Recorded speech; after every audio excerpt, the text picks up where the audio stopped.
Penso, logo existo. Tem uma consequência fatal nisso aí. Penso, logo existo. Então, se eu existo, eu vou morrer. Vai? Vai? Essa é a pergunta que assombra a humanidade desde sempre. Místicos, teólogos, pessoas de bem, dominadores, utilizaram da morte, correram da morte e alguns foram para ela. Desde que a humanidade é a humanidade, nós nos perguntamos, a morte existe? Será que eu morro mesmo? Será que esse amor familiar, ele acaba com a morte? Eu trato do meu filho desde pequeno, e será que a morte vai me separar do meu maior amor? E isso nos traz uma angústia tremenda.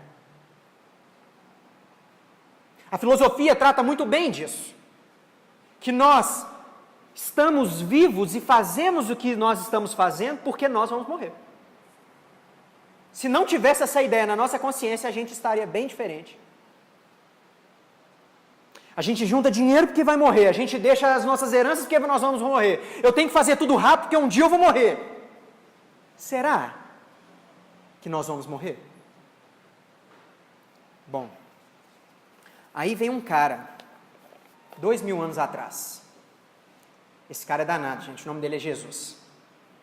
E aí ele fala assim, mas aquele Consolador, está lá em João, capítulo 14, mas aquele Consolador, o Espírito Santo, que o Pai enviará em meu nome, esse Consolador vos ensinará todas as coisas. Esse Consolador nos traz Jesus, vos ensinará todas as coisas, inclusive a morte, e fará relembrar tudo que eu vos tenho dito. Eu queria contar um segredo para vocês, e é para vocês espalharem. O Consolador já veio. O Consolador já chegou, já está aqui. A oficialização do Consolador prometido no planeta Terra foi em 1857, no lançamento de O Livro dos Espíritos.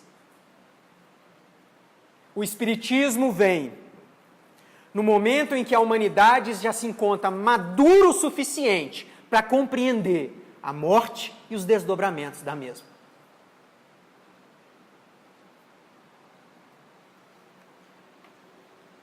O Espiritismo rasga os véus da morte. E esse é o prefácio do livro Obreiros de Vida Eterna. Rasgando os véus. O que é revelação, gente? É levantar o véu. Literalmente isso. Esse é o significado de levantar, dar conhecimento de uma coisa que já é, independente se a gente crê ou não. Ninguém morre. Aí nos traz Emmanuel assim no prefácio. Rasgando os véus. Psicografia de Francisco Cândido Xavier, livro Obreiros de Vida Eterna. O Espiritismo começou o inapreciável trabalho de positivar a continuação da vida. Positivar, mostrar, tirar o véu, mostrar que existe vida após a vida. Morte esta que é um fenômeno natural do nosso caminho de ascensão espiritual. E o Espiritismo chegou. Quando a humanidade estava cansado de um céu e um inferno. Nós não estamos criticando nenhum tipo de religião, porque cada escola é muito válida. O problema são os religiosos, são os seres humanos que se limitam em dogmas e chegam a tal ponto de se limitar que pelo dogma ele destrói o outro que não tem o dogma dele. Essa é a história dos religiosos. A religião sempre é boa, as que têm amor. Cansados de um céu e um inferno, nós passamos a nos questionar. Tanto que no século XIX, quando começam a nascer as ideias que iriam libertar e iriam preparar o momento que estamos aqui hoje, que a transição começou mais ou menos ali, começa a nascer o pessoal querendo sair desses dogmas. E nasce tudo quanto é tipo de sábio, cientista, filósofo e Allan Kardec, também nessa aí. E aí nós passamos a nos questionar assim, que céu é esse? Que Deus justo é esse que manda os seus filhos para o inferno? Só que a gente não faz a conta. Olha só, um cara erra durante 10 anos. Mas literalmente ele é um demônio durante 10 anos. Acaba com a vida da família, acaba com a vida da esposa, acaba com a vida dos filhos. 10 anos. E ele desencarna. E aí ele vai para o inferno. Se fosse na justiça da terra, ele errou ali, ele ia ficar o quê? Uns 60 anos na cadeia, não é isso? Mais ou menos. Aí a gente fala que Deus, por erros de 10 anos, ele vai para um inferno infinitos anos. Eu não entendi essa justiça. Que justiça é essa? E aí Jesus fala que Deus é um pai, significando que ele ama todos os filhos. Qual pai que abandona o filho porque ele é mais difícil? Não. Na porta dos presídios, que se podemos falar, tem alguns filhos difíceis lá. Mas na porta dos presídios tem mães que não desistem, porque sabe que ali tem um espírito sublime, que errou, e merece pagar, merece sofrer as consequências de seus atos, mas não merece morrer. Mas a mentalidade humana vingativa criou o inferno eterno, que a gente quer vingança. Falou mal de mim, amigo? Espera aí, você vai ter. Mas Deus ama a todos. E um céu também meio esquisito, né, gente? Um céu que tem anjo tocando harpa? Eu não entendi. Um céu que seres humanos, homens de bem, entre aspas, porque doam alguma coisa, e aparentemente são até bons, e vão para um céu aposentar, deixando outros familiares, que muitas das vezes erraram, no inferno eterno, numa aposentadoria eterna. Quando Jesus nos fala que o meu pai trabalha até hoje, citando Deus, como um céu de uma aposentadoria eterna e um Deus que é dono do céu, ele é o administrador, ele é o governador de tudo, ele não aposentou ainda? Pode parecer muito infantil a gente falar aqui de céu e inferno. Por isso a gente tem que lembrar que esse livro é de 1946. Em 1946, quando eu falo para vocês hoje, 2018, de céu e inferno, vocês devem falar assim, nossa senhora, você está parecendo o meu priminho de 5 anos, eu contando historinha para ele de céu e inferno, anjo tocando harpa. A nossa mentalidade já não cabe mais esse tipo de conceito. Agora, em 1946, quando André Luiz e Francisco Cândido Xavier se arriscam a falar de um céu e um inferno para uma mentalidade dogmática, preconceituosa, que céu e inferno, na verdade, não existem, é muito desafiador para aquele momento. Falar que a morte é a continuação da vida, que simplesmente continuaremos exatamente da forma que nós somos. Não muda. Que o céu e o inferno estão dentro de nós. É muito desafiador. Nós vamos compreender o porquê. E aí chega o benfeitor Albano, no primeiro capítulo do livro, falando assim, nós esperávamos um paraíso fácil, conquistado pela deficiência humana, porque qual que não erra, gente? Qual que numa encarnação não comete um erro que não prejudica alguém? E aí mesmo assim ele vai para um céu beatífico? Era fácil.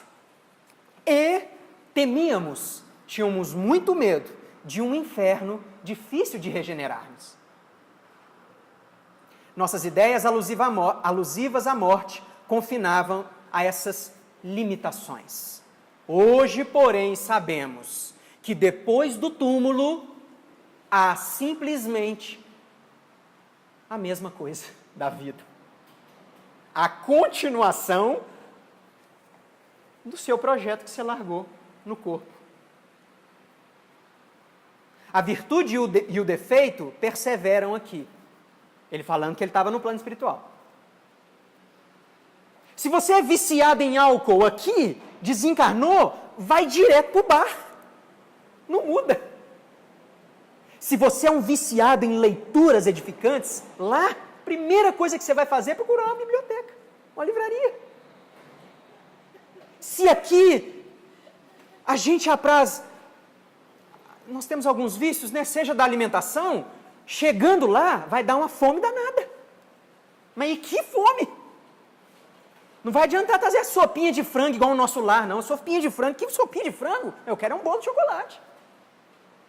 Por quê? A morte é uma continuação da vida. É um passo a mais na nossa jornada evolutiva. E se eu pudesse resumir o livro Obreiros de Vida Eterna, eu falaria assim, numa frase do benfeitor: nunca houve a Deus para sempre. Nunca houve a Deus para sempre. Lembre-se dessa frase no seu coração, quando um irmão seu desencarnar, que vai doer. Saudade dói muito. Mas lembre-se também, o adeus é temporário. Se um filho seu desencarnar, se um pai seu desencarnar, lembre-se, o adeus é sempre temporário. Não importa qual tipo de relação, nós reencontraremos todos. Então eu vou encontrar aquele amigo meu que desencarnou, aquele primo meu que desencarnou? Sim!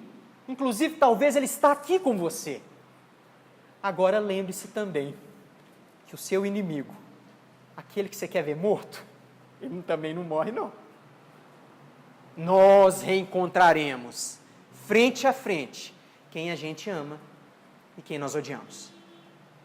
Por isso, reconcilia-te depressa, mas é depressa, porque senão você vai ser colocado na prisão.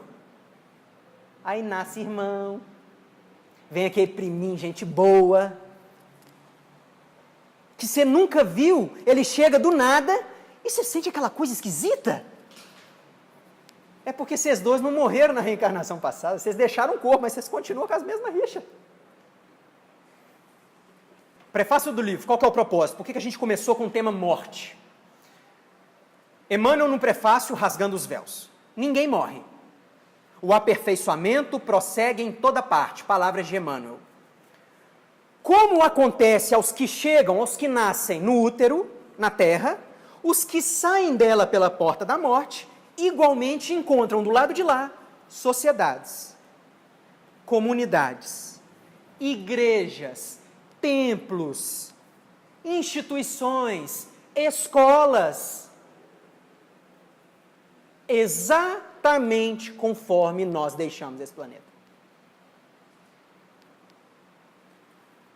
No limiar deste livro, cumpre-nos declarar que André Luiz procurou fornecer algumas notícias do plano espiritual e do desencarne, da morte. Mais uma vez, André Luiz esclarece que a morte é campo de sequência. Nós vamos continuar os mesmos projetos, sem ser fonte milagreira. Bom, o livro conta uma expedição que André Luiz faz no plano espiritual, que eles chamam de umbral, e ele vai auxiliar 5 desencarnes. 5 pessoas, 5 trabalhadores que iriam desencarnar logo, logo.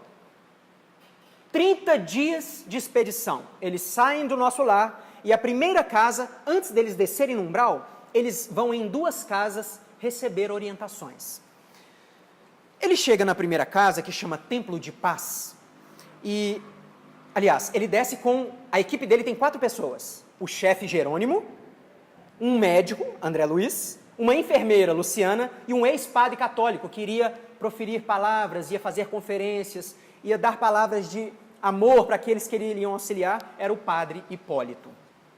E os 4 descem para a primeira casa, Templo de Paz. E o que eles chegam lá? Eles encontram várias equipes de tudo quanto é tipo de trabalho, gente. E olha como é desafiador, em 1946, trazer um conceito desse. O que Kardec fez em 1850 e 60 e poucos, no livro Céu e Inferno. Desmistificando céu e inferno.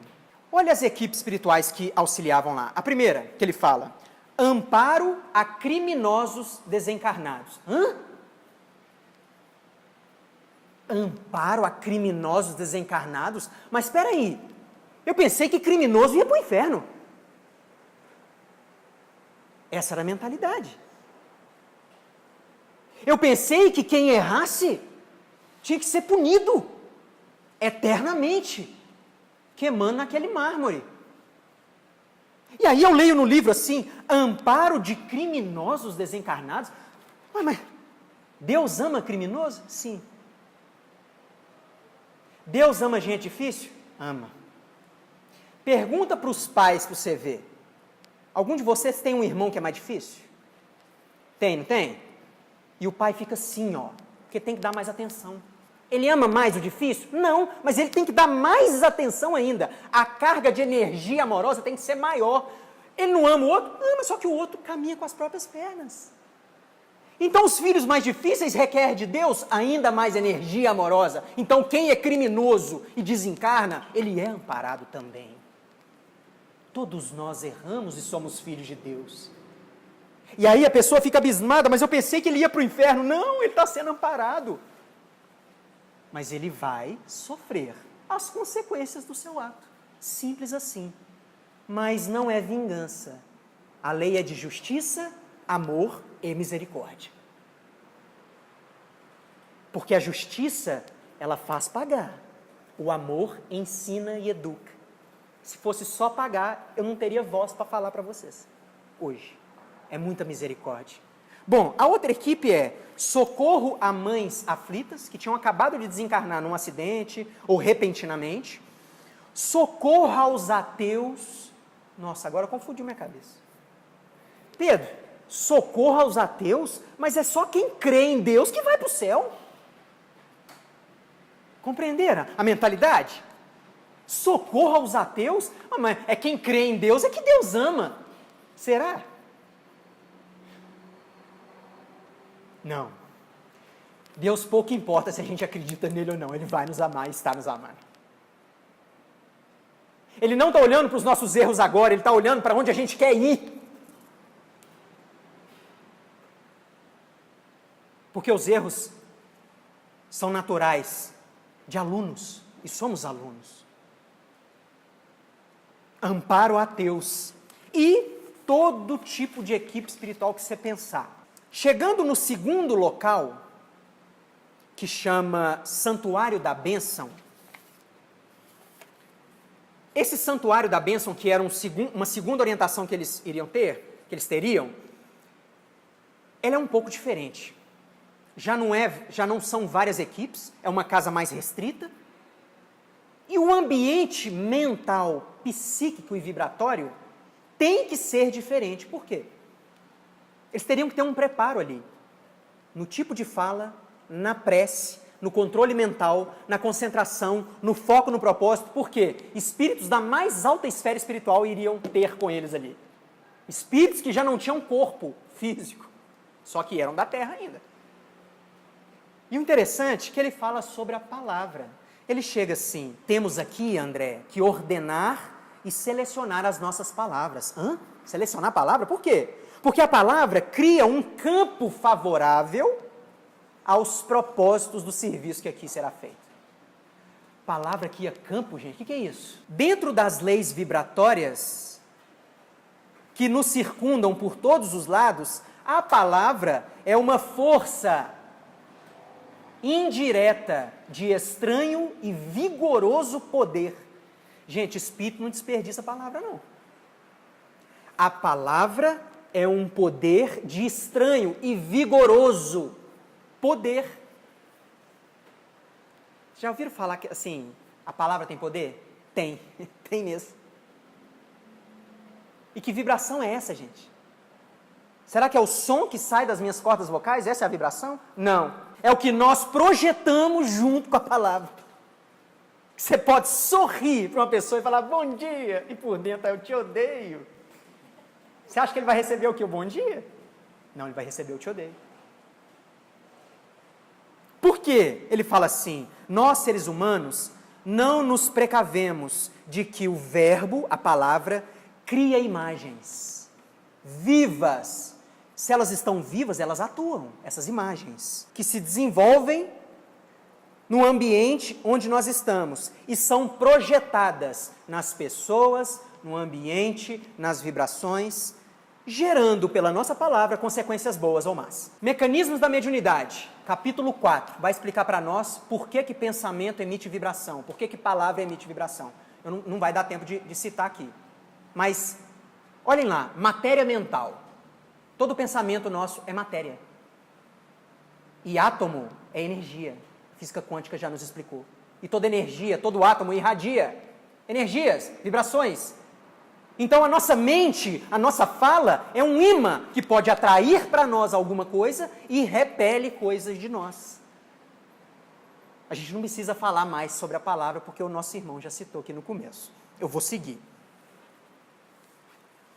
E aí, antes de partir para esse segundo templo, Jerônimo fala assim, eu não desejava partir para o próximo estudo sem antes uma oração. E aí André Luiz explica assim, é de praxe, é hábito sempre orar nas nossas tarefas. Por quê? É impressionante nesse livro. Eles de manhã fazem uma oração. Antes de começar a tarefa, oração. Está difícil a tarefa? Eles fazem oração. Aí, está fácil a tarefa? Eles fazem oração de agradecimento. Final da tarefa, oração. Chega em casa, oração. Gente, eles vão mais na oração do que no banheiro. Se eu posso falar assim. É necessidade básica. Eu não entendi por quê. Tá, eu faço uma de manhã. De vez em quando está difícil, eu faço uma tarde. À noite é Pai Nosso, já estou no céu, né? Nunca vi. E aí ele fala assim, aí a gente já tem que pular para o livro Mecanismo da Mediunidade.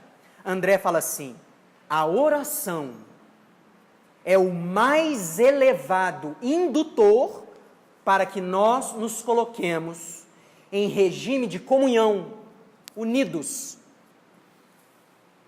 com as esferas superiores. Pela prece, você sobe os degraus vibratórios do teu ser. E os degraus vibratórios do mais alto nós encontramos a fonte. E aí ele fala mais no livro Nos Domínios da Mediunidade. A oração é prodigioso banho de força. Banho de força. O que é um banho? A gente chega em casa e toma um banho para quê? Para limpar.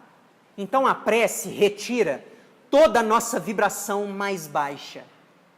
Retira um pensamento de ódio, porque hoje naquela fila do ônibus, aquela pessoa pisou no meu pé, e eu fiquei com aquela raiva girando na minha mente 24 horas por dia, e eu cheguei em casa, a prece vai limpar. Vai limpar essa imagem mental que está rodeando quem está com raiva. E aí vai nos colocar em outro patamar vibratório. Só que ele fala assim, é um banho de força. Você sai empoderado da prece. Você sai com mais energia. Você sai forte para sustentar as suas dificuldades. Vamos para um exemplo? Vamos para um exemplo, que é muito teórico. Aí eles estão no umbral para auxiliar uma pessoa que está no umbral. E ele chegando perto, ele não percebe a equipe espiritual, porque ele estava fechado em si mesmo, nas suas próprias criações mentais. E aí a irmã Zenóbia fala assim, nós vamos ter que fazer uma prece. Só a prece para ajudar esse cidadão. Ela coloca o cidadão aqui, no colo dela, ele não percebe, e aí André Luiz descreve a prece assim. Durante a prece, irradiavam forças brilhantes que alcançavam o tórax de Zenóbia. Você lembra que a prece é um prodigioso banho de força? Ele não falou de onde que irradiava a luz, mas irradiava uma força que entrava nela, no tórax, no chácara coronário dela. Aqui é coronário, gente? É, né? Cardíaco. No chácara cardíaco dela. Ela pediu, ela vibrou e recebeu, ele não fala de onde, mas uma força extraordinária no peito dela. E de repente começou a irradiar nas mãos uma energia, uma luz doce e branda. Por que André Luiz não falou assim, só irradiava na mão dela uma luz? Por que ele fala que irradiava uma luz doce e branda?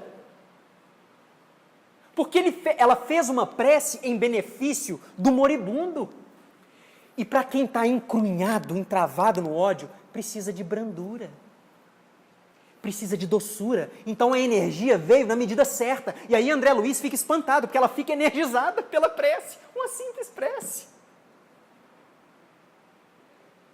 E aí eu chego em casa, assim, é bom tomar um banho, né? A gente toma um banho e dorme sujo.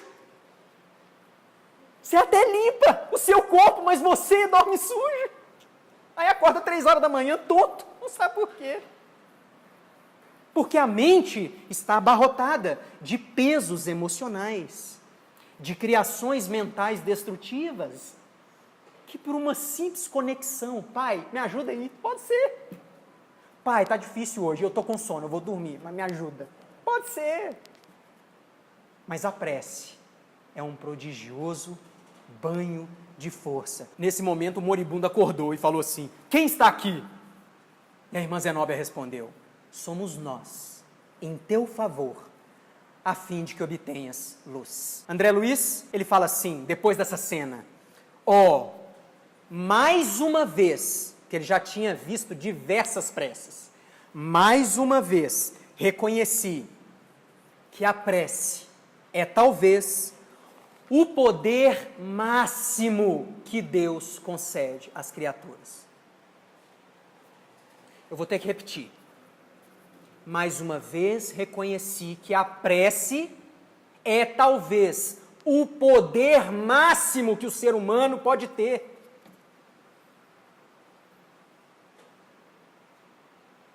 Fica a dica, né, gente? Fica a dica.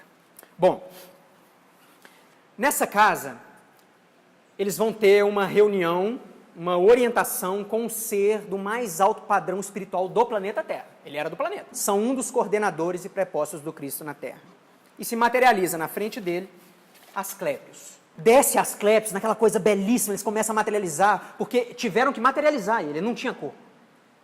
Aí aparece o busto de Asclépios, lindo. Aí ele chega no outro parágrafo falando assim, infelizmente eu não consigo falar o que ele falou. Gente, se eu tivesse com o Chico aqui, eu falo, Chico, pergunta para o André Luiz o que Asclépios falou, pelo amor de Deus. Por quê? Ele falou assim, com palavras humanas, eu não consigo falar o que ele falou. É muito pobre. Aí você fica assim, meu Deus, o que Asclépios falou? Mas depois, abre para perguntas. Lá tem uma dica do que ele falou, e é o que a gente quer trazer aqui. E aí, alguns tarefeiros são selecionados para perguntar, não pode ser qualquer... Se deixasse André Luiz perguntar, amiguinho, nossa senhora, ninguém ia aguentar, porque o bicho era curioso. Nossa senhora. E aí, só os dirigentes iriam perguntar perguntas que serviriam para todos. E aí fazem a primeira pergunta. E o que Asclépios traz, gente? Uma coisa nova? Alguma catástrofe que vai acontecer na transição planetária? Algum guru do sol que iria e faria maravilhas por nós? Um milagre aconteceria? Não. Para o embaraço de todos, ele tira um pergaminho do bolso para responder a pergunta. Abre, é a Bíblia. Ele abre em Mateus 5 e responde. Todo mundo fica surpreendido, porque ele fala uma frase de Jesus diretamente. É só isso? Porque ele estava falando com os mais conhecidos do Evangelho. Eram os dirigentes, eram os palestrantes, eram os que mais conheciam o Evangelho. E Asclépios, das mais altas esferas superiores, responde perguntas com o Evangelho. E aí fazem a segunda pergunta, ele abre lá, carta aos Tessalonicenses. Terceira pergunta, carta de Paulo a Timóteo. O pessoal fica bem sem graça, porque todo mundo conhecia. Evangelho. Aí chegam para Chico Xavier e perguntam assim, Chico, o que tem de novo, Chico? O que tem de novo? Que a gente sempre tem alguma coisa de novo. Nossa Senhora, Evangelho de novo, Pedro? Evangelho, Pedro? Esse trem é antigo demais. Aí perguntam, Chico, o que tem de novo? Evangelho, meu filho. Evangelho. Se você esquecer tudo que eu falei aqui hoje, lembra? Evangelho é o nosso roteiro. Todas as dúvidas, questionamentos, dificuldades serão resolvidos através do Evangelho. A boa nova é Jesus. Nós temos um Cristo dentro de nós. Quem vai fazer chegar até o Cristo é o Evangelho. É o que Jesus fez. Pedro, mas eu não sou cristão, sou nem espírita. Pedro, eu sou ateu. Evangelho não é religião. Evangelho é comportamento. Evangelho é moral. Evangelho é conduta. Tem muito ateu que é muito mais evangelho do que muitos espíritas, do que muitos evangélicos. Por quê? Que religião fundada por Jesus? Cadê? Existe? Aonde na Bíblia está uma fala de Jesus falando assim, eu criei a religião X? Não existe. Não está escrito. Mas ele fundou o amor na terra. Por isso o Espiritismo é o cristianismo redivivo. Porque ele nos incita 24 horas por dia a praticar o Evangelho.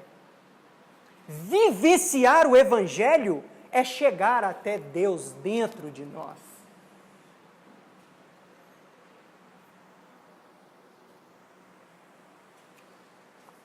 E André Luiz trouxe alguma novidade para nós, gente? De plano espiritual, de vida após a morte? Quem que se mostrou vivo depois da morte, há 2000 anos atrás?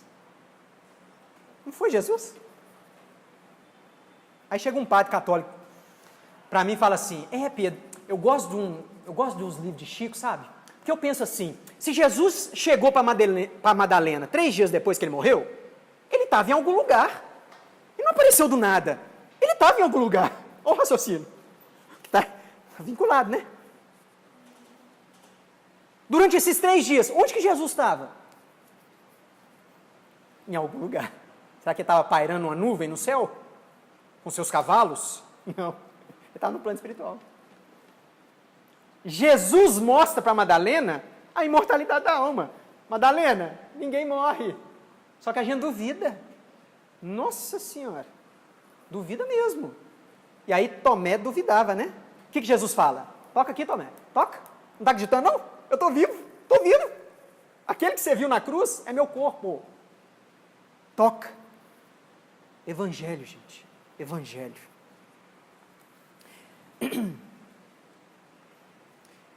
Ele fala sobre o desencarne de 5 pessoas. 3 espíritas, um católico e um evangélico. Todos vinculados à religião. Só que o seguinte, vale lembrar, ele fala assim, o benfeitor Jerônimo, não se verificam 2 mortes, desencarnações exatamente iguais. Não existe isso. Ou seja, André Luiz vai trazer para nós alguns modelos de desencarne. Nós vamos morrer exatamente como Dimas morreu no livro? Não. São arquétipos, são modelos de... Mas vai parecer? Quando a gente desencarnar, vai parecer? Tomara que sim, com Dimas e com o pessoal aqui que vai desencarnar. Por quê? Ele mostra quem faz o bem, normalmente o desencarne é dessa forma. E quem não está nem aí para o bem, está fechado em si mesmo e é por aí, tá bom. Ele sofre as consequências disso no desencarne. E ele mostra o que acontece. São modelos, padrões, mas nenhum desencarne é igual. Bom, esses 5 desencarnantes eram pessoas comuns, que tinham suas famílias, assim como nós, moravam em casas normais, estudavam, tinham seus trabalhos, os seus filhos, mas se dedicavam à prática do Evangelho. Falhavam, de vez em quando ficava com preguiça, de vez em quando dava uma xingadinha, de vez em quando estourava, mas no íntimo eles tinham um propósito, fazer o bem. Eles tinham um propósito. Então eles serviam em práticas de benevolência, eles serviam em suas igrejas, eles auxiliavam seus familiares, eles eram praticantes do bem e executavam a reforma íntima, o autoconhecimento. Lá a meditação, o controle mental, ou seja, eles estavam no caminho do Evangelho. Não eram perfeitos, eram exatamente como nós. Bom, André Luiz vai auxiliar essas 5 pessoas. E ele fica meio assim, pergunta para o benfeitor assim, olha, não seria muita injustiça a gente auxiliar só esses 5? Tá, eles fizeram o bem, mas será que Deus só auxilia aqueles que fazem o bem depois da morte? E um benfeitor responde assim, todos os fenômenos do desencarne contam com o amparo da caridade. Todos. Tem organizações de assistência indiscriminada. O que é assistência indiscriminada? Você pode ser espírita, católico, físico, não precisa saber física, não importa. Não tem discriminação na lei de justiça, amor e caridade. Deus ama. E todos são auxiliados, principalmente para desligar esse chakra, esse e esse aqui. São os 3 cordões principais, porque a morte é o nascimento, gente. A gente é cheio de cordão umbilical nesse corpo aqui. E quando a gente desencarna, é um nascimento. É incrível.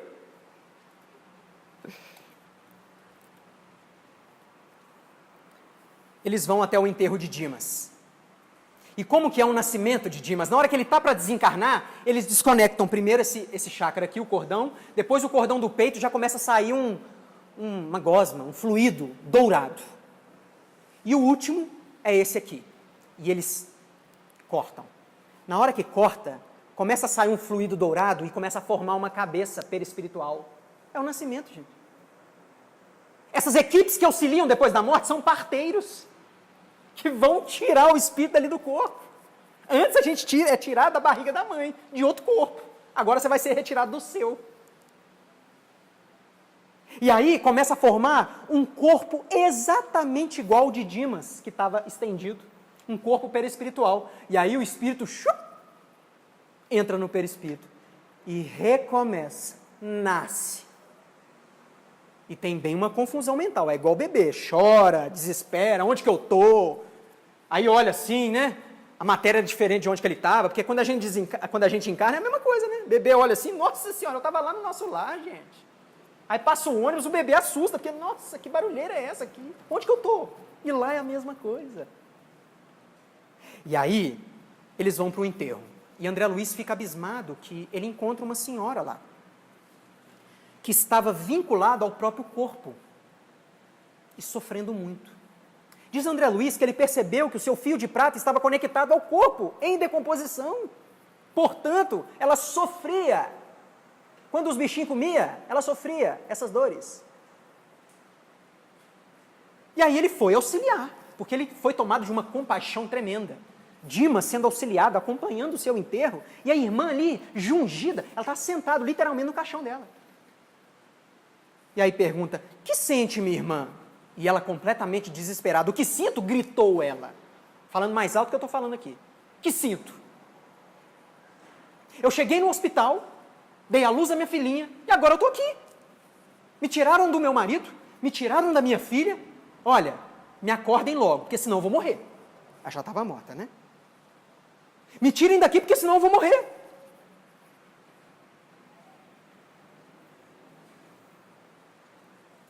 E no final da conversa ela fala assim, não posso morrer, despertem-me, despertem-me.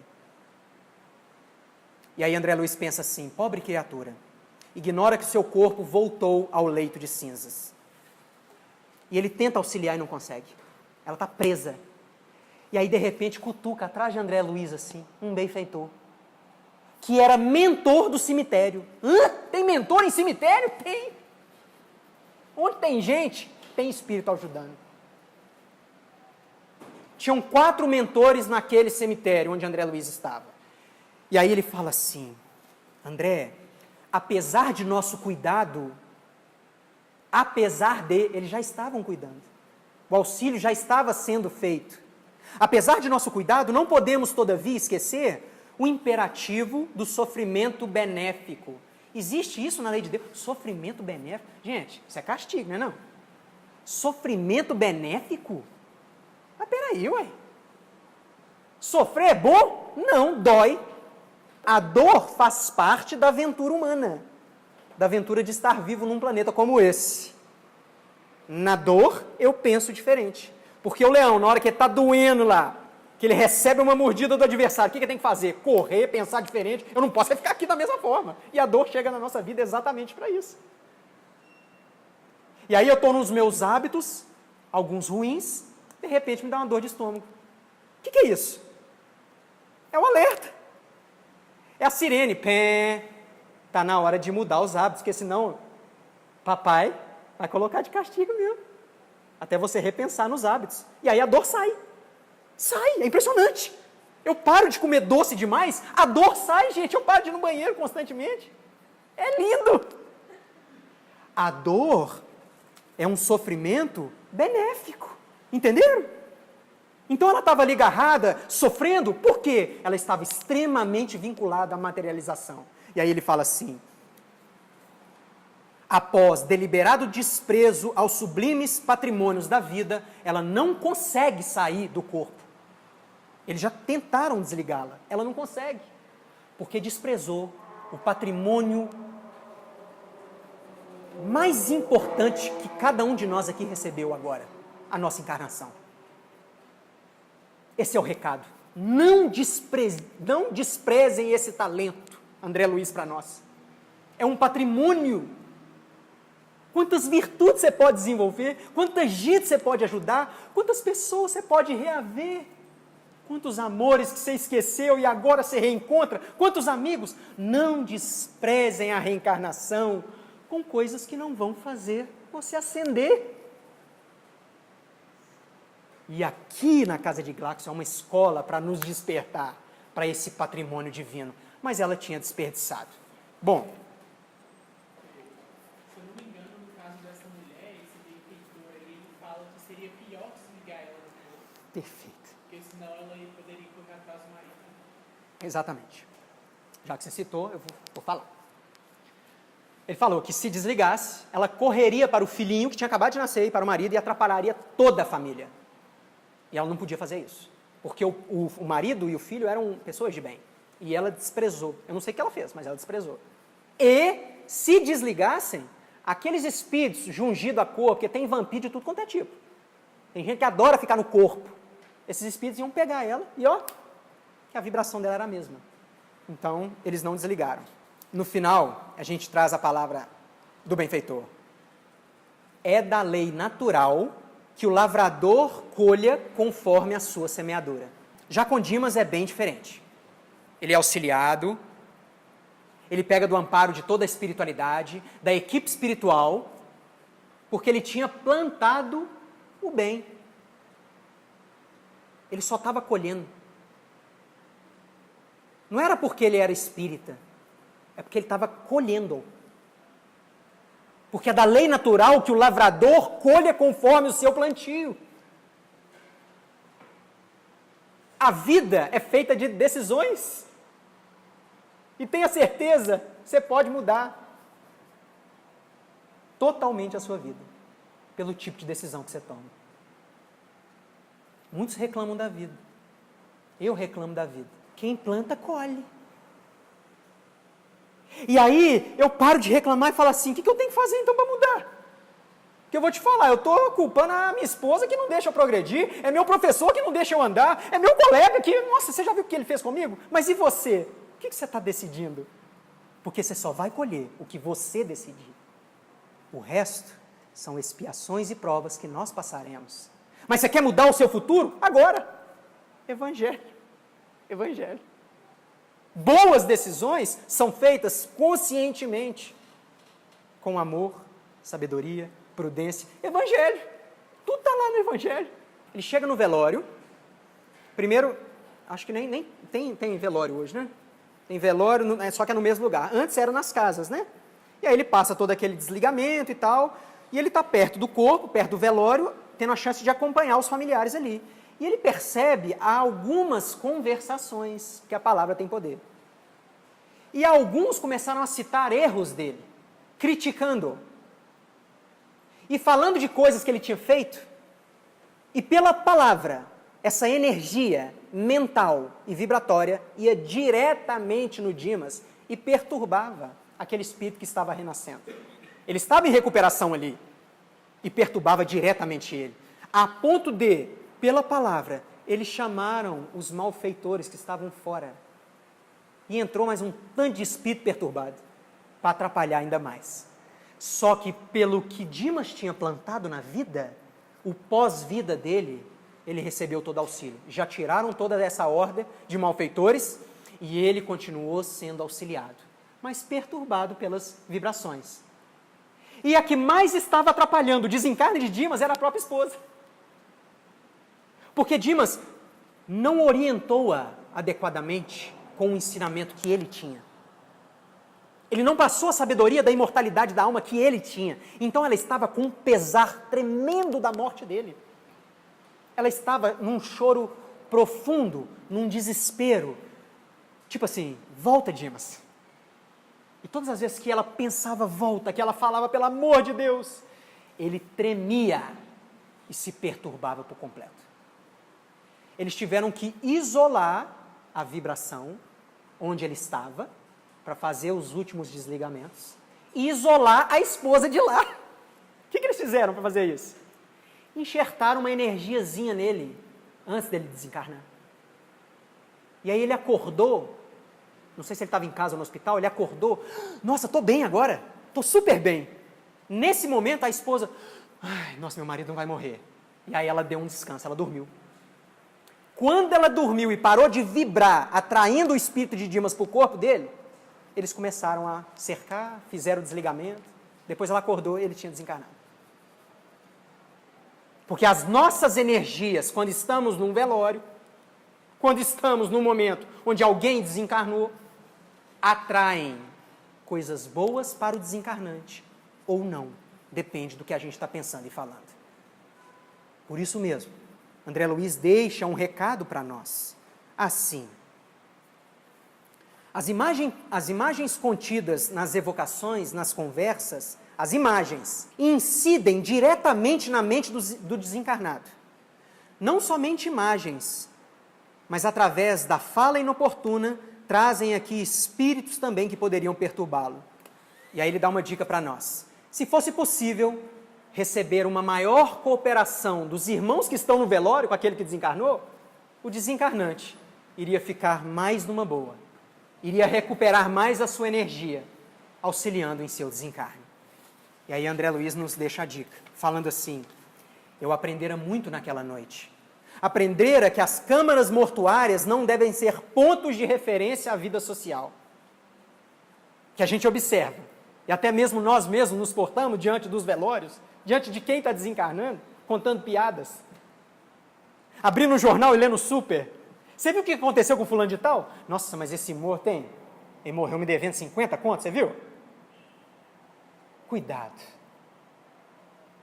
Tenhamos caridade também para quem já morreu.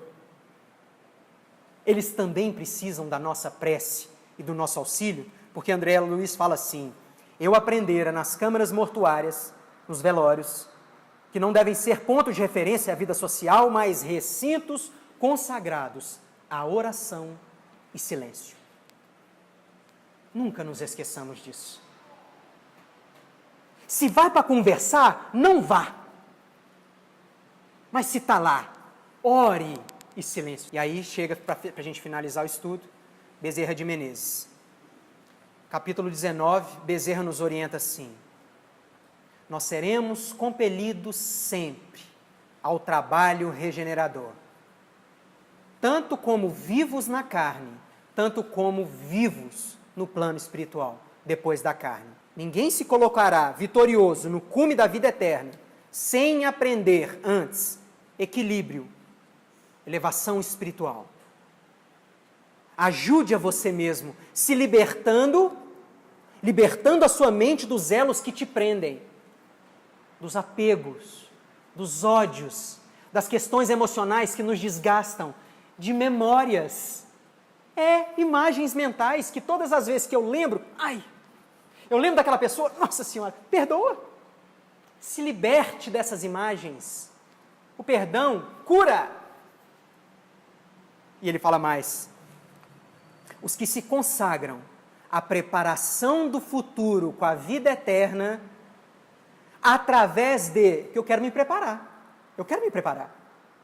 se preparam através de manifestações de espiritualidade superior. O que é isso? Porque todos nós estamos aqui para preparar para uma vida melhor, gente. Agora, não é quando a gente morrer, não, é agora. Não é no plano espiritual, não, eu quero melhorar agora, Pedro. Espiritualidade superior. Manifestações de espiritualidade. É tudo que Dimas fez, que os outros 4 fizeram, independente da religião deles. Eu vou repetir: Evangelho. Evangelho. Pratique o bem, o máximo que você conseguir. Nunca deixe de auxiliar. Nunca. O caminho que você coloca na outra pessoa é o caminho que retorna para você, porque ninguém morre. Aquele que você está auxiliando, que você acha que você não está fazendo nada, você está dando uma moedinha, você está dando um pãozinho sábado de manhã, aquele ali, que agora está como um morador de rua, ele tem uma equipe espiritual de mais de 3 espíritos de luz, e eles estão te vendo. O teu auxílio para o pupilo deles. E quando nós auxiliamos quem quer que esteja, esses mentores espirituais anotam no caderninho o seu nome. E ali, quando você precisar, não é só o seu mentor que vai te ajudar.